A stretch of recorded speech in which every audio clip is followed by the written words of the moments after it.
Hello and welcome to Toppers Notes. Today we are going to discuss about the current affair articles of 27th of June 2022.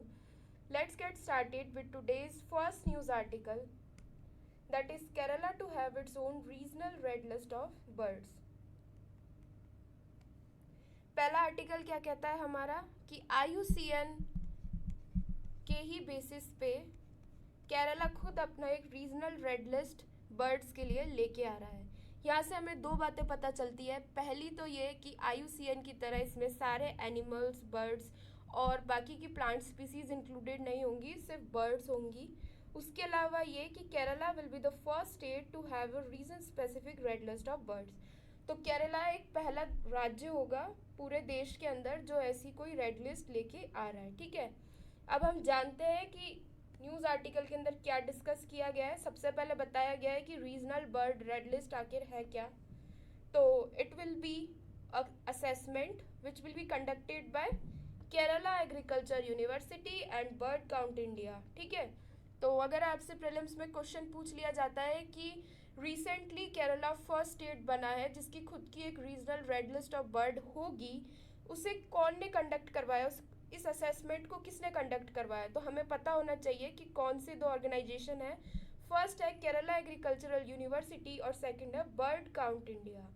इसके अलावा इसमें और क्या बताया गया है कि it will be done on the basis of IUCN, that is international union for conservation of nature guidelines. It will be decentralise process like how the Kerala bird atlas was prepared. ये भी बहुत ही ज़्यादा इंपॉर्टेंट पॉइंट है कि ये एक ऐसी डिसेंट्रलाइज प्रोसेस होगी जो पहले केरला के अंदर बर्ड एटलस जो एक्सरसाइज हुई थी उसी के बेसिस पे, उसी की तरह ही ये, मतलब डिसेंट्रलाइज का मतलब ये होता है कि पीपल टू पीपल, यानी सिर्फ कोई ऑर्गेनाइजेशन ही नहीं करेगा, उसके साथ लोग भी जुड़ेंगे और लोग सब मिलके इस एक्सरसाइज को कंडक्ट करेंगे। अब हम ये जान लेते हैं कि जब हमारे पास ऑलरेडी IUCN है जो हमें बर्ड्स के लिए, एनिमल्स के लिए, प्लांट स्पीसीज़ के लिए ऑलरेडी पूरी इन्फॉर्मेशन प्रोवाइड करवाता है, तो आखिर हमें क्यों ज़रूरत है इस रेड लिस्ट की, क्या कारण है। तो इसके कारण इन्होंने ये बताए हैं कि there are some limitations with the global IUCN red list as it is prepared in a global context. It is normal कि एक पूरे ग्लोबल कंटेक्स्ट में ही पूरी एक्सरसाइज होती है। एक पूरे दुनिया के अंदर एक एक देश के एक एक राज्य और एक एक प्लेस पे जाकर वो लोग नहीं कर सकते हैं। वो एक कुछ कॉमन पैरामीटर्स लेते हैं और उसी के अकॉर्डिंग पूरी दुनिया में जितने भी उस बर्ड स्पीसीज़ के पॉपुलेशन है उनको एक कॉमन कैटेगरी में वो रखते हैं। तो यही इसकी सबसे बड़ी जो है लिमिटेशन है। A species seeing common at the global level may be a threatened species at the regional level. बिल्कुल सही बात है, ऐसा हो सकता है कि ग्लोबल लेवल पे वो स्पीसीज बिल्कुल कॉमन हो लेकिन लोकल लेवल पे वो बहुत ही ज़्यादा थ्रेटन्ड हो, तो वो जो चीज़ है वो मिस हो जाती है। So a regional red list is needed to conserve that species at the local level. तो लोकल लेवल पे उस स्पीसीज़ को कंजर्व करने के लिए खुद की रीजनल रेड लिस्ट होना बहुत ज़रूरी है। अब यहाँ पर हमने एक चीज़ डिस्कस की, केरला बर्ड एटलस। तो केरला बर्ड एटलस के बारे में भी जान लेते हैं क्योंकि न्यूज़ में है, तो इसमें भी प्रॉब्लम्स में क्वेश्चन इससे आ सकता है। So let's know about Kerala Bird Atlas. It was prepared between 2015 and 2020. It was conducted as a citizen science driven exercise. जैसा कि हमने पहले देखा था कि decentralized exercise होगी, तो decentralized का मतलब यही है कि वो citizen driven exercise होगी। ठीक है, तो इसमें वॉल्टियर्स पार्टिसिपेट करेंगे बर्ड वॉचिंग कम्युनिटी से, तो वो लोग खुद इसका असेसमेंट करके देन उसके बाद ऑर्गेनाइजेशन को प्रोवाइड करेंगे, या करा था। It provides a solid baseline data about the distribution and abundance of various bird species of the state.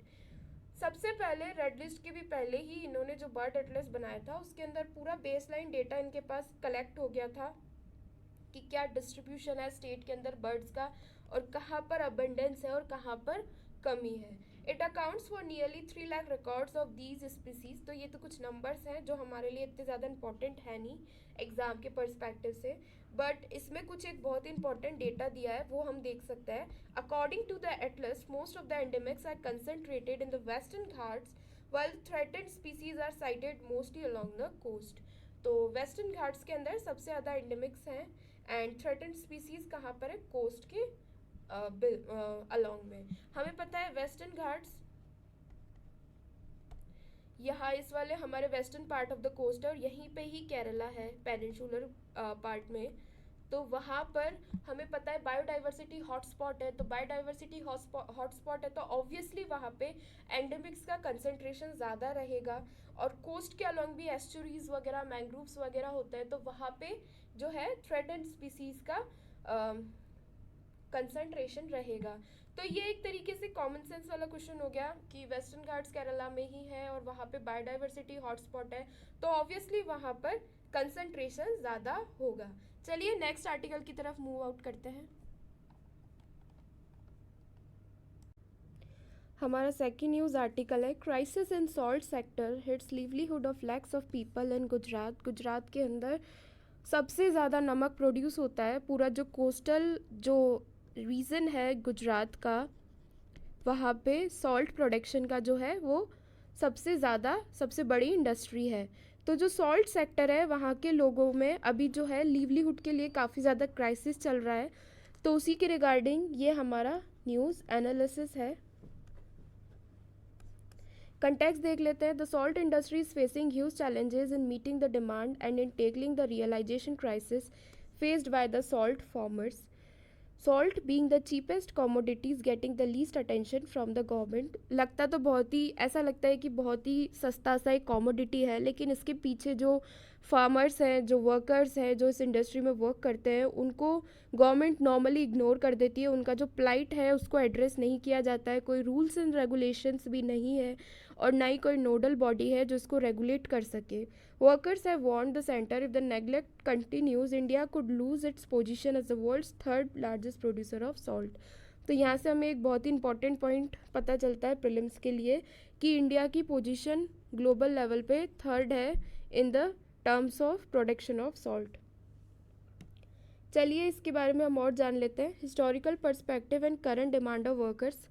Salt यानी नमक का नाम आते ही सबसे पहले हमारे दिमाग में आता है civil disobedience movement, that is सविनय अवज्ञा आंदोलन। मॉडर्न हिस्ट्री में हम पढ़ते हैं, तो वहीं से ही इसको इन्होंने कनेक्ट किया है कि Mahatma Gandhi fought against the tax on salt.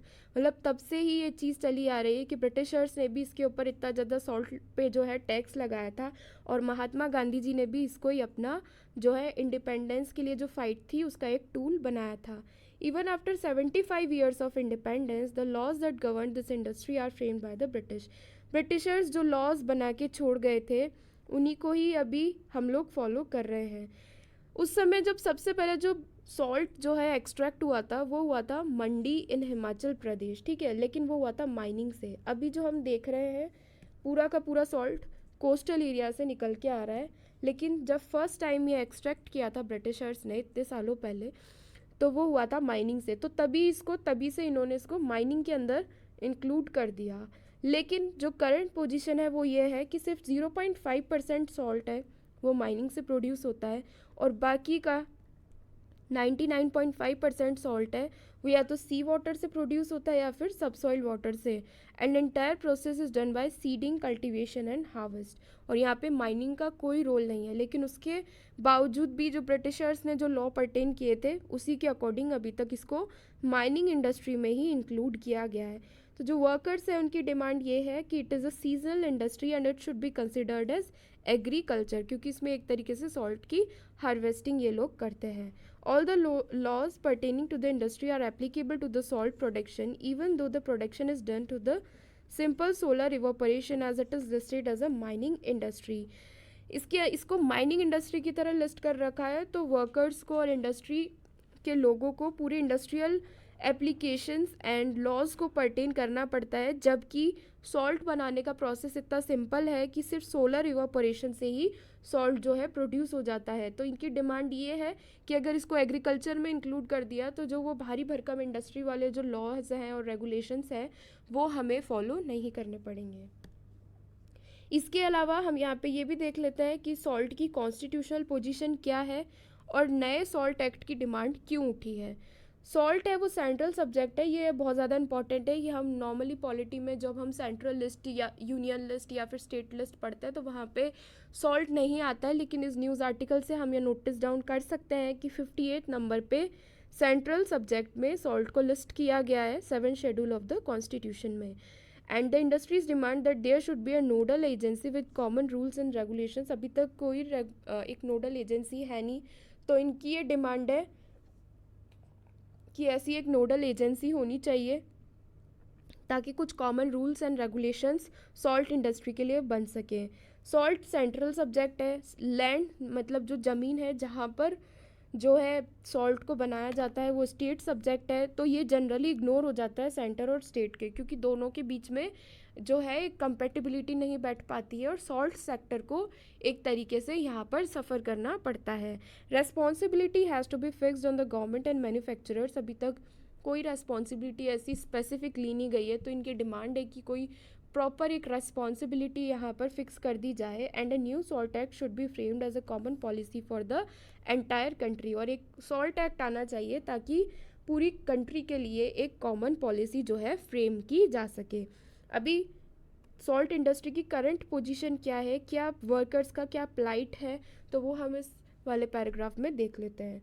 तो इतने लोग हैं जो वर्क करते हैं सॉल्ट इंडस्ट्री में डायरेक्टली या indirectly, and the prices of salt की फ्लक्चुएटिंग। अगर प्राइसेस फ्लक्चुएट होंगी तो नॉर्मल सी बात है, जो प्रोड्यूसर्स हैं, जो वर्कर्स हैं, उनकी वेजेस भी फ्लक्चुएट होंगी और उनके ऊपर एक सोशल सिक्योरिटी वाला जो एक बोलते हैं कि सोशल सिक्योरिटी बन नहीं पाती है। इसकी वजह से Gujarat produce this much of salt per year which is more than 80% of countries total production. तो यहाँ से ये पता चलता है कि गुजरात जो है फर्स्ट नंबर पे है सॉल्ट प्रोडक्शन में और इंडिया थर्ड नंबर पे है ग्लोबल सॉल्ट प्रोडक्शन में। While farmers are facing low price as there is no minimum support price. MSP का कोई सीन नहीं है यहाँ पे क्योंकि एग्रीकल्चर में है ही नहीं। Workers are also in distress due to lack of proper system of wages and social security. तो यहाँ पे फार्मर्स और वर्कर्स के सोशल प्लाइट को इन्होंने हाईलाइट किया है। कंक्लूजन क्या निकल के आता है इस आर्टिकल का? Currently the demand and supply are almost same. अभी तो यह है कि डिमांड इक्वल टू सप्लाई है, यानी जितनी डिमांड है उतनी सप्लाई जा रही है। और इतना million tonne of salt is produce and the demand including the export is this much. तो नियरली इक्वल है। In future if the government does not take care of this industry it will definitely be in trouble. लेकिन अब government को इस industry की तरफ ध्यान देने की ज़रूरत है बिकॉज डिमांड राइज हो रही है 8% पे और प्रोडक्शन है वो सिर्फ 3% पे इंक्रीज़ हो रहा है। मतलब अभी करंट डिमांड तो जो है वो फुलफ़िल कर पा रहा है, लेकिन आगे की जो डिमांड है वो अगर यही कंडीशंस रही तो फुलफ़िल नहीं हो पाएगी और ये पूरी इंडस्ट्री जो है ट्रबल में आ जाएगी। चलिए नेक्स्ट आर्टिकल की तरफ मूव करते हैं।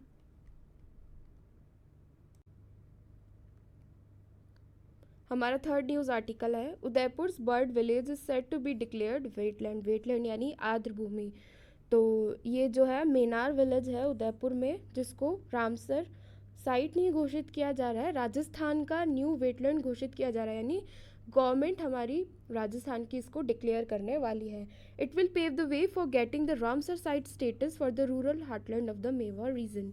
तो ये वाली जो है चीज़ आपको कंफ्यूज कर सकती है, इसे ढंग से आप यहाँ पे क्लियर कर लें कि इसे वेटलैंड तो घोषित किया जा रहा है गवर्नमेंट के द्वारा, बट ये रामसर साइट नहीं है। रामसर साइट जो है, जो रामसर कन्वेंशन के under wetland of international importance जो घोषित की जाती है वो अभी राजस्थान में दो ही है। पहली तो केवलादेव राष्ट्रीय उद्यान और दूसरा है सांभर लेक नियर जयपुर। तो अभी ये दो ही साइट्स हैं, लेकिन ये कहा गया है कि it will pave the way for getting the Ramsar site status. यानी ये जो वेटलैंड घोषित करेंगे उसके बाद में से रामसर साइट का स्टेटस भी जो है मिल सकता है। It is recognise as the bird village following the community driven conservation efforts. मतलब कम्युनिटी ने ही पूरा का पूरा कंजर्वेशन एफर्ट्स वहाँ पे डाला है, गवर्नमेंट या कोई ऑर्गेनाइजेशन का वहाँ पे कोई रोल नहीं है, और इसी की वजह से इसको पक्षी गांव बोला जाता है। अब इसके बारे में हम जान लेते हैं कि बर्ड विलेज जैसे क्यों कहते हैं, क्या कारण है और कैसे इसको इतनी अच्छी हेल्दी इन्वायरमेंट के रूप में कैसे इसको कन्वर्ट किया गया। तो the villagers have built healthy ecosystem for birds during the last 4 years. सिर्फ 4 साल के अंदर इतना कुछ हो गया है। तो कौन कौन सी एक्टिविटीज़ इन्होंने वहाँ पे कंडक्ट की? पेट्रोलिंग की, रेस्क्यू किया, रिपोर्टिंग किया, पोचिंग का मतलब पोचिंग बिल्कुल बंद कर दी। पोचिंग की वजह से मोस्टली जो है बर्ड्स वहाँ पर आने से कतराते, या वो रीज़न जो है वहाँ पे बर्ड्स कंसंट्रेट नहीं हो पाते। तो वहाँ पे इन लोगों ने इतनी ज़्यादा जो है एफर्ट्स डाले हैं, उसके बाद में 4 साल के अंदर अंदर इसमें यहाँ पर इतना कंसंट्रेशन ऑफ बर्ड्स हो पाया है। इसके अलावा जो वॉलेंटियर्स हैं उनको वहाँ पे पक्षी मित्रास जो है कहा जाता है, friends of birds, and maintain the lake as a safe haven for birds. और इतनी स्पीसीज़ हैं लोकल और साथ साथ माइग्रेटरी बर्ड्स की जो इन 2 लेक्स को फ्लॉक करती है विंटर सीजन में। हमको पता है विंटर सीजन में मोस्टली माइग्रेटरी बर्ड्स आते हैं, केवला देव में भी आते हैं, सांभर में भी आते हैं। और अब वहाँ पर मेनार जो विलेज है वहाँ पर जो कंजर्वेशन एफर्ट्स है उसकी वजह से अब वहाँ पर भी आने लगे हैं। तो यहाँ पर उन कुछ माइग्रेटरी बर्ड्स के नाम दिए गए हैं: greater flamingo, white tail lapwing, pelican, marsh harrier, bar headed goose, common teal, green shank, pink tail, wagtail, green sandpiper and red wattled lapwing. ये जो है, आप सोच रहे होंगे कि बर्ड्स के नाम हम क्यों याद कर रहे हैं। बर्ड्स के नाम हम यहाँ पर इसलिए देख रहे हैं क्योंकि प्रीलिम्स 2020 में एक क्वेश्चन आया था जहाँ पर 3 ऐसे अजीब से नाम दे दिए और पूछा था कि ये क्या है, ये एनिमल है, बर्ड है, रेप्टाइल्स है, या फिर ये कौन सी स्पीसीज़ है। तो अगर आपने इनको थोड़ा 2-4 बार गो थ्रू कर लिया है तो आप फटाफट वहाँ पे जान जाते कि अगर आपको एक भी नाम याद आ गया, जैसे ग्रीन सैंड पाइपर है, ठीक है, फ्लैमिंगो है, तो इन नामों से भी पता चल ही रहा है कि एक तरीके से बर्ड्स के नाम है। तो एक क्वेश्चन आपका वहाँ पे प्रीलिम्स में बन जाता है, इसलिए ये वाली चीज़ याद करना इम्पॉर्टेंट है। Bird lovers and tourist flock to the village after the arrival of migratory birds from central Asia, Europe and Mongolia. ठीक है, अब हम जान लेते हैं कि इसको वेटलैंड के रूप में कैसे रिकॉग्नाइज़ किया और उसकी क्या सिग्निफिकेंस है। मतलब पहले भी तो ये कंजर्व कर ही रहे थे, लेकिन वेटलैंड को इसको वेटलैंड के रूप में रिकॉग्नाइज करने के बाद में इसका क्या महत्व बढ़ जाएगा, वो चीज़ हम यहाँ पर देखते हैं। The state government's forest department has initiated the process for notification of Menar as a wetland. यहाँ से क्या पता चलता है कि अगर स्टेट गवर्नमेंट किसी साइट को वेटलैंड घोषित करती है तो वहाँ पर किसका रोल होता है, वहाँ पर रोल होता है फॉरेस्ट डिपार्टमेंट का। ठीक है, and it will recognise its role in the storage of sediment and nutrients and enable the local authorities to maintain the Brahmayan Dhan lake. तो ये जो लेक्स है जिनको वेटलैंड घोषित किया जा रहा है उनका नाम भी यहाँ पे बताया गया है, ब्रह्मा और धान। ठीक है, with the status of the wetland the 2 lakes will be strengthen for increasing the vegetation of aquatic plants and protecting biodiversity. तो इससे जो है वेजिटेशन भी बढ़ेगी, स्ट्रेंथन होगी और साथ में बायोडाइवर्सिटी को और ज़्यादा प्रोटेक्शन मिलेगा। कंक्लूज़न क्या निकल के आता है कि जो अनडिस्टर्ब इन्वायरमेंट इन्होंने वहाँ पे कंजर्व किया है तो ये बहुत ही बड़ा अट्रैक्शन साबित होगा एक्सपर्ट्स के लिए और रिसर्चर्स के लिए। उससे वो ये अगर वहाँ पे इतनी अच्छी कंसंट्रेशन है तो वो बिहेवियर को भी स्टडी कर पाएंगे और उनके माइग्रेशन रूट्स को भी वहाँ से फाइंड आउट कर पाएंगे। तो ये एक तरीके से रिसर्चर्स के लिए भी और टूरिस्ट और एक्सपर्ट्स के लिए, सबके लिए एक अट्रैक्शन पॉइंट बन के आएगा। चलिए नेक्स्ट आर्टिकल की तरफ मूव करते हैं।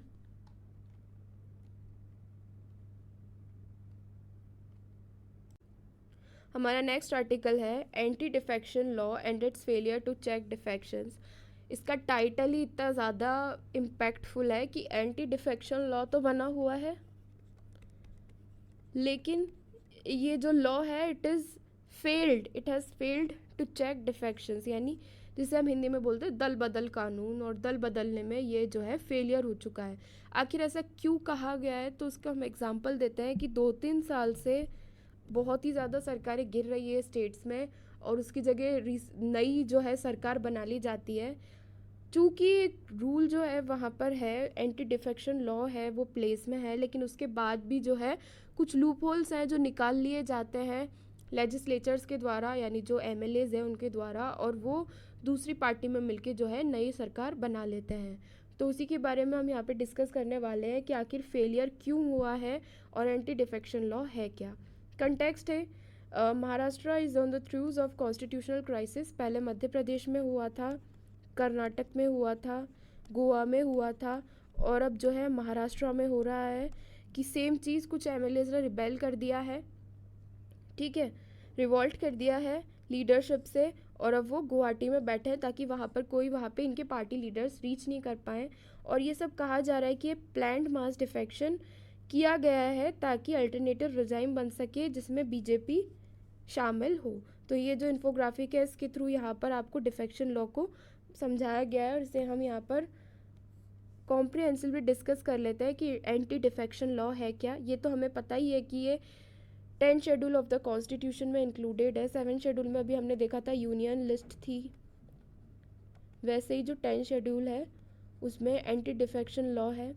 ये कॉन्स्टिट्यूशन में शुरू से नहीं था, इसको 1985 में इंट्रोड्यूस करवाया गया था क्योंकि बहुत ही ज़्यादा टॉपलिंग ऑफ गवर्नमेंट हो रही थी, तो उसको कर्ब करने के लिए कि लेजिस्लेचर्स की जो ये टेंडेंसी है to switch from one party to another and facilitate the toppling of regimes and formation of new ones, तो ये इन सब चीज़ों को रोकने के लिए और नए जो पार्टीज़ है उनको बनाने से उनको बना के और फिर गवर्नमेंट जो है टॉपल करके नई गवर्नमेंट बनाने से इन सब चीज़ों को जो है फैसिलिटेट करने के लिए इस लॉ को बनाया गया था।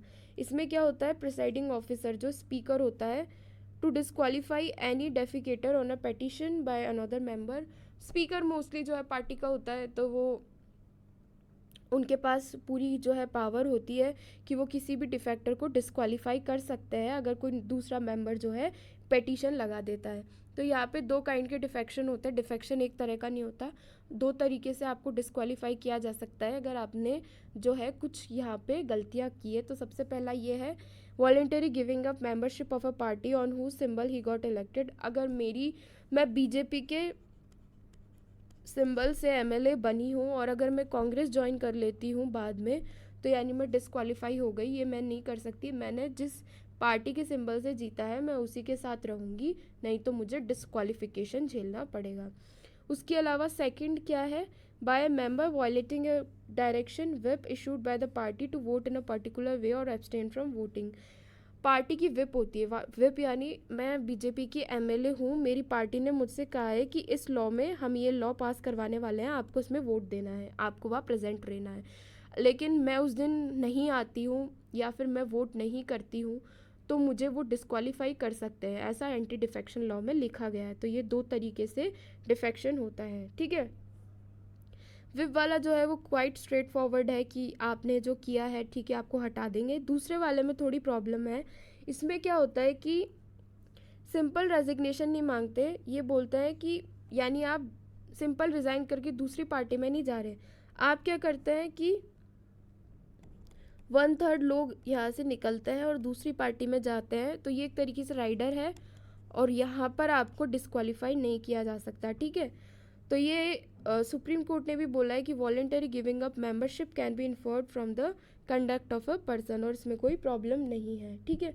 तो डिस्क्वालिफिकेशन जब वहाँ पे लिखा हुआ है कि आप अगर जाएंगे तो डिस्क्वालिफिकेशन हो जाएगा, लेकिन उसके बाद एमएलएस कैसे उस लूप होल को, एंटी डिफेक्शन लॉ के जो लूप होल्स हैं उनको कैसे यूज़ करके डिस्क्वालिफिकेशन से बचते हैं, वो हम इसके अंदर जानेंगे। पैराग्राफ 4 है, उसमें लिखा हुआ है कि disqualification the count of defection will not apply in the case of a merger of a party with another. अगर जैसे अब महाराष्ट्र के केस में देखें तो शिवसेना के कुछ लोग जाके अगर बीजेपी में मिल जाते हैं और अगर वो 1/3 है तो उसको हम डिस्क्वालिफिकेशन नहीं कहेंगे, ठीक है। तो यहाँ पे लिखा हुआ है कि 2/3 of the parties total strength agrees to the merger, यानी सॉरी 1/3 नहीं 2/3 जो पार्टी के लोग हैं अगर वो जाके उसमें मर्ज हो जाते हैं तो वहाँ पर डिस्क्वालिफिकेशन नहीं होगा। It needs to be recognise by the speaker and then the law courts. और यहाँ पे ये भी इम्पॉर्टेंट है कि पहले तो स्पीकर इसे रिकॉग्नाइज करे और लॉ कोर्ट्स भी इसको रिकॉग्नाइज करे, ठीक है। यहाँ पे एस्केप क्लोज क्या निकल के आया, 1/3 of the legislatures party leaves it और joins another party, it amounts to a split, ठीक है। अगर 1/3 लोग यहाँ से निकल के आते हैं और दूसरी पार्टी में मिल जाते हैं तो ये एक तरीके से स्प्लिट माना जाएगा और यहाँ से डिस्क्वालिफिकेशन नहीं होगा, ठीक है। तो ये एक तरीके से एस्केप क्लॉज की तरह प्रूव हुआ है। और एक पैराग्राफ 3 भी था जो बोलता था कि use of split to avoid disqualification was deleted. तो यहाँ पे जो स्प्लिट था जिसका यूज़ करके आप डिस्क्वालिफिकेशन को अवॉइड कर सकते हैं तो उसे तो डिलीट कर दिया, लेकिन पैराग्राफ 4 है जिसे यूज़ करके ये बच जाते हैं, लाइक डिस्क्वालिफिकेशन नहीं होता है। कोर्ट का क्या स्टैंड है, इन्होंने भी यही कहा कि अगर 2/3 रिक्वायरमेंट है वो सेटिस्फाई हो रही है मर्जर की तो फिर डिस्क्वालिफिकेशन नहीं होगा। कंक्लूजन में ये कहा गया है कि स्पीकर्स मोस्टली रिफ्रेन करते हैं एक्ट करने से इन इन डेवलपमेंट्स में, मतलब मोस्टली जो है स्पीकर की रिस्पॉन्सिबिलिटी होती है कि वो डिस्क्वालीफाई करे, लेकिन ये हमेशा मोस्टली रिफ्रेन कर देते हैं based on their political loyalties. There is a strong case to reform the anti defection law. तो इसलिए यहाँ पर जो है एंटी डिफेक्शन लॉ को रिफॉर्म करने की बहुत ही ज़्यादा ज़रूरत है। Redefining the merger clause, shifting the executory power from the speaker to some other credible authority and even dispensing wholly with the law or the measures. तो ये कुछ जूरिस्ट ने कुछ सजेस्ट किया है मेजर्स कि इन तरीके से हम इसको रिफॉर्म कर सकते हैं कि मर्जर क्लॉज को रीडिफाइन करो, क्योंकि वही सबसे ज़्यादा लूप होल की तरह पैराग्राफ जो 4 है उसको यूज़ किया जाता है, तो उसको फिर डिफाइन करो। शिफ्ट करो पावर्स को स्पीकर से किसी क्रेडिबल अथॉरिटी को, और जो है लॉज को पूरा डिस्पेंस करो और फिर से इनको जो है रीडिफाइन करो, और इस तरीके से एंटी डिफेक्शन लॉ को हम रिफॉर्म कर सकते हैं। Some believe that anti defection law should be scrapped as it enslaves the members to their party line. कुछ लोग तो ये भी कहते हैं कि पार्टी के साथ में इनको काम करने में इंस्लेव एक तरीके से हो जाते हैं, and prevents them from representing their constituencies and people and violates their freedom of expression. कई बार क्या होता है, पार्टी से बंधकर एक एमएलए जो है वो रह जाता है और वो खुद अपनी इंडिविजुअलिटी खो देता है और अपने लोगों के लिए और अपनी जो कॉन्स्टिट्यूएंसी है उसके लिए इतना अच्छे से काम नहीं किया वो कर पाता है। तो इनका ये कहना है कि इसको एक तरीके से हटा ही देना चाहिए, ताकि वो है वो पार्टी के साथ बंधकर ना रहे और खुद की कॉन्स्टिट्यूएंसी और खुद के लोगों के लिए भी अच्छे से काम कर सके। ठीक है, चलिए नेक्स्ट आर्टिकल की तरफ मूव ऑन करते हैं।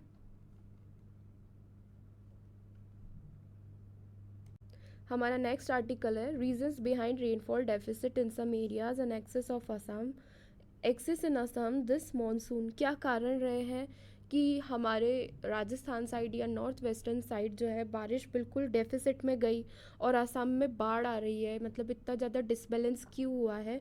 तो वही सारे कारण हम इस न्यूज़ आर्टिकल के थ्रू जानने की कोशिश करेंगे। So what is the context of the news. Assam में इस बार जो है हैवी रेनफॉल हुआ है। यहाँ पर कुछ स्टैटिस्टिक्स बताए गए हैं कि क्या कारण कितना जो है रेनफॉल हुआ 1 मार्च से लेकर 24 जून के बीच में। इसके जो है आउटकम्स काफ़ी ज़्यादा डेवस्टेटिंग रहे हैं। हम न्यूज़ फॉलो कर रहे हैं, हमें पता है कि वहाँ पर बाढ़ के हालात बने हुए हैं और हमारे राजस्थान की साइड पे जो है बारिश बिल्कुल भी नहीं हो रही है। तो मीटरोलॉजिस्ट ने और क्लाइमेट चेंज स्पेशलिस्ट ने इसके कुछ कारण बताए हैं कि बहुत सारे फैक्टर्स हैं जो रिस्पॉन्सिबल हैं कि ये जो है इतना डिसबैलेंस कंट्री में रेनफॉल को लेकर हुआ है। तो सबसे पहले हम मॉनसून की पोजीशन जान लेते हैं। इस साल मॉनसून की क्या पोजीशन रही है ऑल ओवर इंडिया में। तो यहाँ पर इन्होंने बताया कि 2% बारिश कम हुई है। उसके अलावा सेंट्रल इंडिया में इतनी बारिश हुई है, इतनी होनी चाहिए थी। पेनिनसुलर इंडिया में इतनी हुई है और इतनी होनी चाहिए थी। इसके क्या कारण रहे हैं वो भी हम बाद में जानेंगे। ठीक है, तो मानसून के अंदर क्या होता है, मॉइस्चर लेडन साउथर्ली और south westerly winds from Bay of Bengal hit the region south east west oriented mountain ranges. Arunachal Pradesh, Assam and Meghalaya receive more rainfall in the comparison to other states of the north eastern region. हम इसे simple language में समझते हैं। बहुत ही important concept है monsoon का। Geography की बुक में भी अगर आप इंडियन ज्योग्राफी वाली जो बुक है 12th की 11th की, उसे आप अगर फॉलो करेंगे तो वहाँ क्लाइमेटोलॉजी के अंदर ये वाली जो कॉन्सेप्ट है वो बताया जाता है। मैं आपको बताती हूँ। बे ऑफ बंगाल, बंगाल की खाड़ी से जो है मॉइस्चर लेडन विंड्स चलती है और यहाँ पर हमारा नॉर्थ ईस्ट है जो 7 सिस्टर्स है। तो यहाँ पर आपने देखा है मोस्टली जो है पहाड़ों वाला इलाका है। पहाड़ों वाले इलाके में भी 3 स्टेट्स हैं, अरुणाचल प्रदेश, आसाम और मेघालय। तीनों में बहुत ऊंचे ऊंचे पहाड़ हैं। तो वहाँ पर सबसे ज़्यादा बारिश इसलिए होती है क्योंकि वो जो मॉइस्चर लेडन विंड्स हैं वो वहाँ के पहाड़ों से जाके टकरा जाती है और अपना जो मॉइस्चर है वो पूरा वहीं शेड कर देती है, इसलिए वहाँ पर जो है बारिश सबसे ज़्यादा होती है।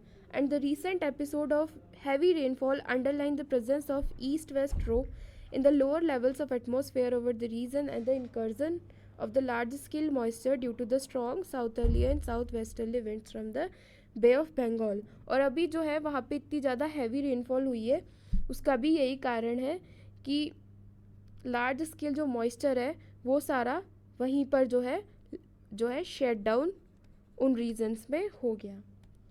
क्या क्या फैक्टर्स रहे हैं जो रेनफॉल पैटर्न को डिटरमाइन करते हैं नॉर्थ ईस्ट के अंदर कि वहाँ पर बारिश ज़्यादा होगी या कम होगी।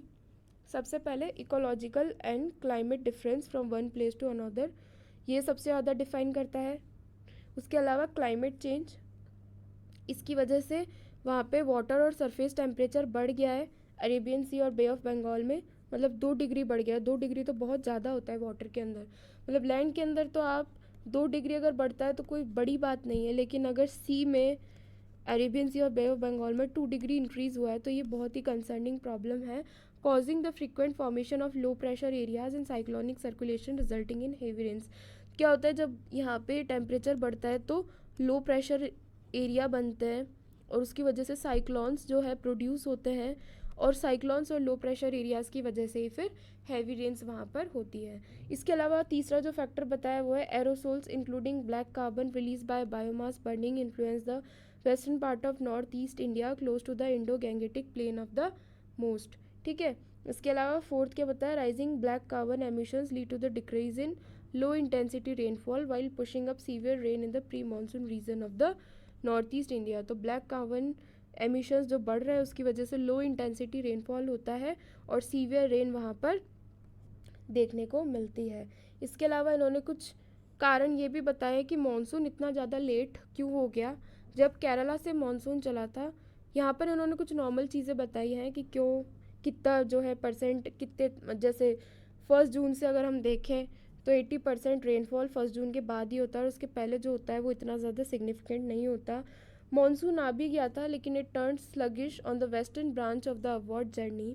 तो इसमें सबसे ज़्यादा इंपॉर्टेंट जो है सिनॉप्टिक डिस्टर्बेंसेस कौन कौन से रहे हैं monsoon over India are disturbance जो क्रिएट होते हैं। अभी हमने देखा कि वहाँ पे बे ऑफ बंगाल में टेम्परेचर बढ़ा है तो डिस्टर्बेंस बढ़े हैं, साइक्लोन्स बढ़े हैं, तो उससे जो है बारिश वहाँ पे ज़्यादा हुई है। तो अगर इवन बे ऑफ बंगाल में अगर कोई डिस्टर्बेंस होता है तो वो हमारे north western part of India के रेनफॉल को भी उतना ही ज़्यादा इम्पैक्ट करता है। ठीक है, और वो मोस्टली बे ऑफ बंगाल में बनते हैं। तो ये जो चीज़ मैंने यहाँ पे आपको समझाई थी कि वेस्ट वार्ड और वेस्ट नॉर्थ वार्ड में मूव करते हैं और उससे लार्ज अमाउंट ऑफ रेनफॉल जो है प्रोड्यूस होता है।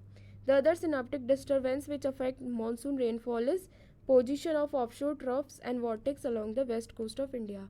वेस्ट कोस्ट में जो भी, यानी ये वाली जो हमारी कोस्ट है, यहाँ पे जो भी ट्रफ या वॉर्टेक्स जनरेट होता है तो वो भी रेनफॉल को इम्पैक्ट करते हैं। उसके अलावा इंडिया के अंदर मानसून रेनफॉल को कौन इम्पैक्ट करता है, ग्लोबल फिनोमेना अल नीनो और लानीना, जो लार्ज स्केल वार्मिंग और कूलिंग इफेक्ट है सी सरफेस टेम्परेचर का अर्जेंटीना में, तो उसकी वजह से भी इंडिया में जो है मानसून रेनफॉल इम्पैक्ट होता है। दूसरे फैक्टर्स क्या बताए हैं, Indian Ocean dipole, IOD, Madden Julian oscillations, तो ये भी मानसून को इम्पैक्ट करते हैं। तो यहाँ से हमारी 4 चीज़ें निकल के आई।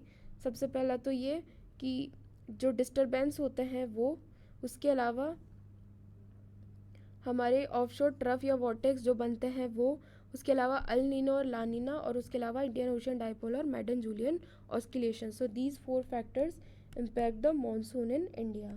ठीक है, दूसरे आर्टिकल की तरफ हम बढ़ते हैं। Impact of Roe versus Wade judgment roll back on women.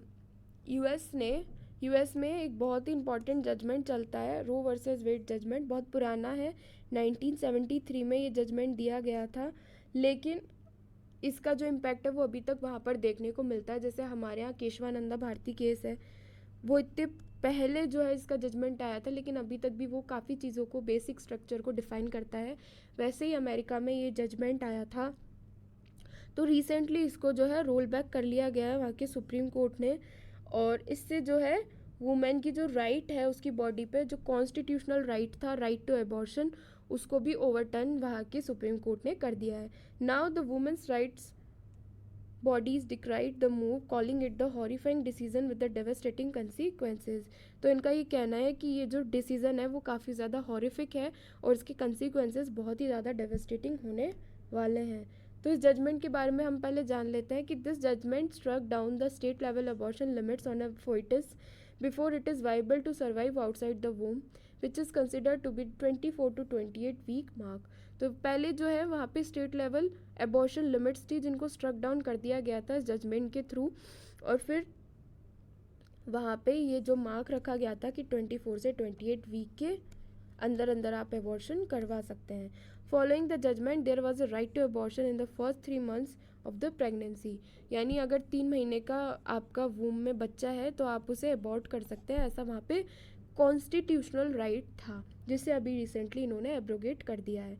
Some limitations were placed in the second trimester and in the third trimester, जो हमारे इंडिया में भी मैटरनिटी बेनिफिट बिल, मैटरनिटी जो बिल है उसके अंदर दिया गया है कि फर्स्ट 3 months में तो आप फ्री है कि अबॉर्ट कर सकते हैं, और सेकंड और थर्ड ट्राइमेस्टर के अंदर कुछ लिमिट्स हैं कि आप उनको कुछ लिमिट्स के अंदर जो है अगर स्टेट गवर्नमेंट या फिर वहाँ की कोर्ट अलाउ करती है तो आप अबॉर्ट कर सकते हैं, ठीक है। तो अब ये जो है बैन कर दिया अबॉर्शन को, उसके क्या नेगेटिव इम्पैक्ट देखने को मिलेंगे। डिफरेंट एजेंसीज़ है, उन्होंने इसको यहाँ पे हाईलाइट किया है, ठीक है। तो हम ये पॉइंट्स देख लेते हैं कि abortion ban severely impact people of marginalised group who are already struggle to access health care including abortion. जो मार्जिनलाइज कम्युनिटी के लोग हैं वो अबॉर्ट नहीं कर पाएंगे, तो अब उनको और ज़्यादा उनके ऊपर प्रेशर बढ़ जाएगा और वो हेल्थ केयर को एक्सेस करने के लिए और ज़्यादा जो है स्ट्रगल करेंगे, ठीक है। इसके अलावा UN हाई कमिश्नर ने बोला है कि it is a major setback for sexual and reproductive health across the US, क्योंकि अब लोग जो है इलीगली इसको करने की कोशिश करेंगे और सेक्सुअल हेल्थ के ऊपर भी इतना ज़्यादा इम्पैक्ट पड़ने वाला है, तो उससे और ज़्यादा जो है हेल्थ इश्यूज़ यहाँ पर निकल के आएंगे। इसके अलावा 45% of all abortions around the world are unsafe, making the procedure a leading cause of maternal death. अब इन्होंने इसको लीगली तो बैन कर दिया है, तो लोग इलीगली करने की कोशिश करेंगे और उससे मैटरनल डेथ, क्योंकि वो अनसेफ तरीके यूज़ करेंगे तो उसकी वजह से मैटरनल डेथ और ज़्यादा बढ़ेंगी। और UNFPA का कहना है कि more unsafe abortions will occur around the world if access become more restricted. तो ये जो मैंने पहले बात कही थी वही यहाँ पर कही गई है कि अनसेफ एबॉर्शंस और ज़्यादा बढ़ेंगे अगर इसको आपने रेस्ट्रिक्ट किया है तो, ठीक है। और इस मूव के क्या एक्सपेक्टेड आउटकम्स हैं वो भी हम देख लेते हैं। 13 states have triggered bans in place, which means abortions are banned under most circumstances and come fully into effect with the overturning of Roe. Missouri was the first to invoke the trigger law and ban abortion. Women who seek an abortion will have to travel to states where it is legal, making it an expensive proposition not available to all. US के अंदर एक criteria है कि different states के अलग अलग laws होते हैं, तो 13 स्टेट्स में वहाँ पे बैन कर दिया है। तब जो औरतें हैं उनको ऐसे स्टेट्स की तरफ मूव करना पड़ेगा जहाँ पर ये लीगल है, तो इससे इनके लिए काफ़ी ज़्यादा एक्सपेंसिव भी हो जाएगा और काफ़ी ज़्यादा प्रॉब्लमेटिक भी हो जाएगा। एंड एक्टिविस्ट को ये भी डर है कि judgment could have a domino effect on other rights like contraception and same sex marriage. इनका ये डर है कि अगर इन्होंने एबॉर्शन को ही बैन कर दिया है तो इसके इफ़ेक्ट कहीं कॉन्ट्रासेप्शंस पे या फिर सेम सेक्स मैरिज पर भी देखने को ना मिले। तो ये था आज का हमारा करंट अफेयर्स एनालिसिस। आपको पसंद आया तो ज़रूर उसे लाइक करें, शेयर करें, चैनल को सब्सक्राइब करें और अपने दोस्तों के साथ इस वीडियो को ज़्यादा से ज़्यादा शेयर करें। Thank you so much.